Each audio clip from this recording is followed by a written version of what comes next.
ഈശോ നിങ്ങളെ ഒത്തിരി സ്നേഹിക്കുന്നു. ഇത് നിങ്ങളുടെ അവസ്ഥകൾ എന്തു തന്നെയാണെങ്കിലും ദൈവം നിങ്ങളെ സ്നേഹിക്കുന്നു.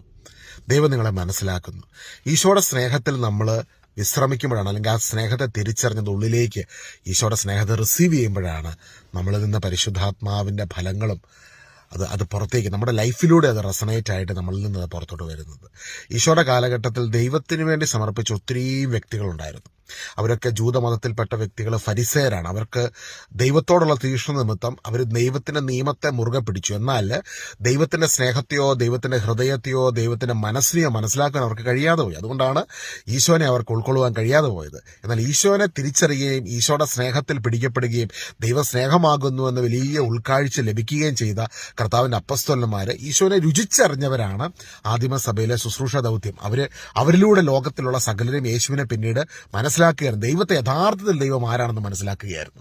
പക്ഷെ നമ്മുടെ ഈ കാലഘട്ടത്തിലേക്ക് വരുമ്പോഴും നമ്മുടെ ജീവിതത്തിലേക്ക് നോക്കുമ്പോഴും നമ്മളും പലപ്പോഴും എന്നൊക്കെ നിങ്ങളിൽ പലരും ഒരു ക്രൈസ്തവ കുടുംബത്തിൽ ജനിച്ച ഒരു വ്യക്തി, നമ്മളിൽ പലരും നമ്മൾ ദൈവത്തെ, അല്ലെങ്കിൽ അന്ന് ജൂതന്മാർ ദൈവത്തിന് സമർപ്പിക്കപ്പെട്ടതുപോലെ നമ്മളും പലപ്പോഴും ദൈവത്തോടുള്ള തീക്ഷ്ണത നിമിത്തം നമ്മൾ സമർപ്പിക്കാറുണ്ടായിരുന്നു. പക്ഷേ ഇന്ന് ഞാൻ നിങ്ങളോടൊരു ചോദ്യം ചോദിക്കട്ടെ. നിങ്ങൾ വാസ്തവമായി ഈശോയുടെ സ്നേഹത്തെ തിരിച്ചറിഞ്ഞ് ഈശോയ്ക്ക് ജീവിതം സമർപ്പിച്ചിട്ടുണ്ടോ? ഈശോയ്ക്ക് ജീവിതം ഒന്ന് സമർപ്പിക്കുമ്പോൾ നമ്മുടെ ജീവിതത്തിലേക്ക് പരിശുദ്ധാത്മാവിന്റെ വലിയ പ്രവർത്തനങ്ങൾ നടക്കും.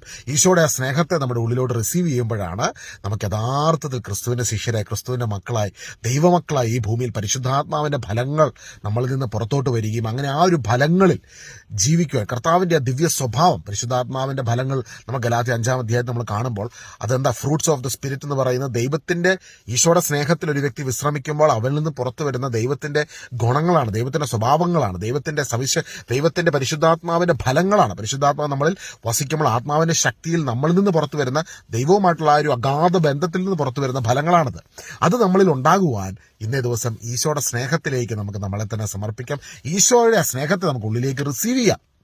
പലപ്പോഴും നമ്മൾ ദൈവത്തോടുള്ള തീക്ഷ്ണ നിമിത്തം, ജൂതന്മാരന്ന തീക്ഷ്ണ നിമിത്തം ദൈവത്തോട് സമർപ്പിച്ചു. നമ്മളും പലപ്പോഴും പാരമ്പര്യ ഒരു ക്രൈസ്തവ കുടുംബത്തിൽ ജനിക്കുമ്പോൾ നമ്മൾ ആ ഒരു തീക്ഷ്ണ നിമിത്തം ദൈവത്തോട് സമർപ്പിച്ചിട്ടുണ്ടായിരിക്കും നമ്മളെ തന്നെ. പക്ഷെ ഈശോയ്ക്ക്, ദൈവത്തിന്റെ പൂർണ്ണതയായ ക്രിസ്തുവിന് നിങ്ങളെ തന്നെ സമർപ്പിച്ചിട്ടില്ലെങ്കിൽ ആ സ്നേഹത്തെ ഉള്ളിലേക്ക് റിസീവ് ചെയ്തുകൊണ്ട് ഈശോയുടെ കരങ്ങളിലേക്ക് ജീവിതത്തെ സമർപ്പിക്കാം. നിശ്ചയമായി നിങ്ങളുടെ ജീവിതം അനുഗ്രഹിക്കപ്പെടും, പാടെ മറിക്കപ്പെടും. കർത്താവിന്റെ ഇടപെടൽ നിങ്ങളുടെ ജീവിതത്തിലേക്ക് ശക്തവും വ്യക്തവുമായി കടന്നു വരുവാനിടയായിത്തീരും.